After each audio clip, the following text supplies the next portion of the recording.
Hello, everyone. Good to see you. Hope you're ready for another round of Bible trivia. Before I do that, I got a couple of lame jokes or questions I got to ask you. Not very good, but oh well. Maybe I'll just laugh hard and make it sound like it's really funny. All right. There's a teacher that asked little Johnny, where was the Constitution signed? Little Johnny said, at the bottom of the page. Oh, little Johnny, little Johnny. All right. I got one more for you. And this is how it goes. If a plane crashed on the Canadian/US border, where would the survivors be buried? You don't bury survivors. What are you thinking? All right. Enough of that nonsense. Let's get to the Bible trivia questions. I'm sure you know exactly everything about that now, so I'm not going to go over the rules this time. Number one, where did the angel at the tomb tell the woman that Jesus could be found? Was it the temple, Galilee, or Bethlehem? Mark 16, verse 7 tells us the answer is Galilee.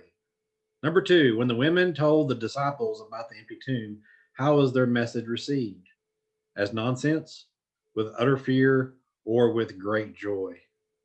Luke 24, verse 11 tells us the answer is as nonsense.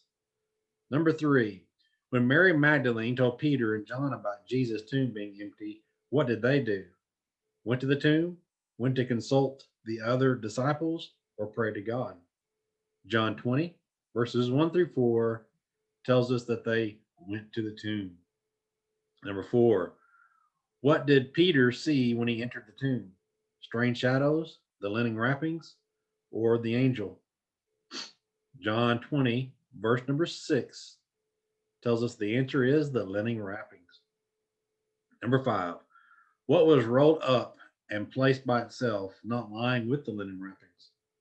The cloth rubbed with spices, the silk sash, or the face cloth? John 20, verse number 7 tells us that it was the face cloth. And here's your bonus question. It's worth 3 points, or you lose 3 points, or nothing at all if you choose not to do it. Where did the disciples go after leaving the tomb? Where did the disciples go after leaving the tomb? John 20, verse number 10 holds the answer. It's to their homes. All right, let's move on to our next set of questions. Number one, after the death of Jesus, who met with Pilate to discuss Jesus' predictions? Was it the Roman soldiers, the chief priests and Pharisees, or Herod? Matthew 27, verse 62 tells us that the answer is the chief priests and Pharisees. Number two, what did Pilate give the Jewish leaders permission to do at the tomb? Post a guard, erect a statue, or build a high wall? Matthew 27, verse 65 tells us that it was to post a guard. Number three, along what placing, let me start over. Along with placing the guards, what did the Jewish leaders do to the tomb? Flooded it, piled more stones in front of it, sealed it. Matthew 27, verse 66 tells us that they sealed it. Number four, the angel who appeared at Jesus' tomb was described as looking as bright as what? The sun, lightning, or a star? Matthew 28, verse number 3 tells us that the answer is lightning. Number five, after moving the stone, what did the angel do?